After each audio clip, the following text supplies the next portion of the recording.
As you'll be aware, one of the first issues that we had to look into, and as the Council will be aware, was the death in custody of Mahsa Amini, a 22-year-old Kurdish woman. She was arrested by the morality police for an alleged violation of the rules on mandatory hijab.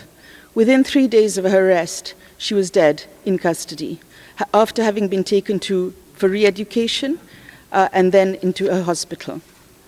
Our findings showed, based on examination of medical documents and also of pattern evidence of the treatment of women in these situations, that Mahsa Amini's death was an unlawful death, and we believe that the state is responsible.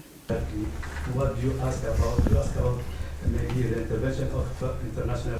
I have a question about the clause 120 of your... There have been serious human rights violations in connection with the protests. They include unlawful deaths, extrajudicial executions, unnecessary and disproportionate use of force, arbitrary arrest, torture and ill treatment, rape and sexual violence, enforced disappearance, and gender persecution, intersecting with ethnic and religious grounds. We also found that some of these acts were conducted in the context of a widespread and systematic attack, particularly against women and girls, but also others expressing support for equality and rights. And as a consequence, we've made a finding also of crimes against humanity having occurred.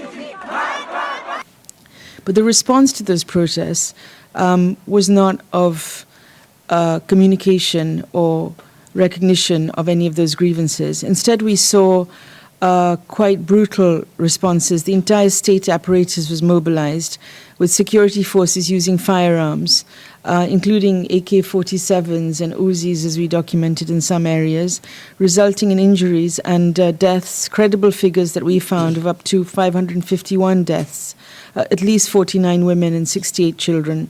And we found that those occurred in 26 out of the 31 provinces of Iran over multiple months.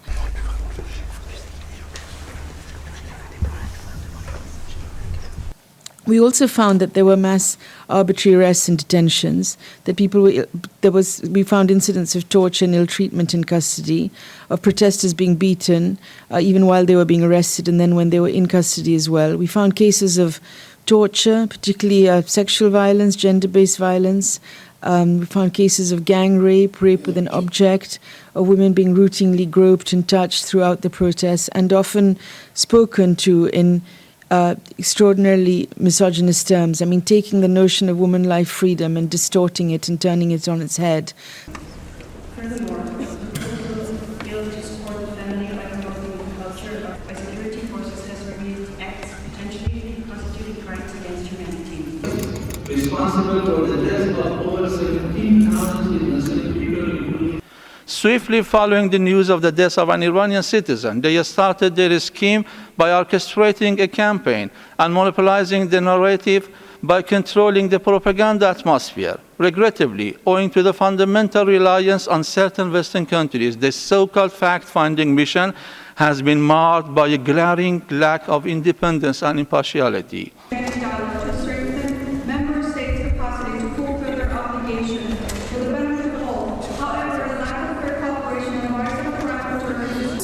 Forces response to the protests. The report concludes that some of these acts may and UN human rights mechanisms to increase political attention to these issues and prioritize the marginalized group in.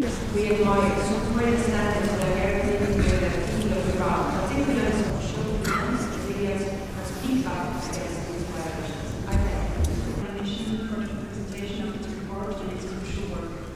The report highlights disturbing trends, including the escalating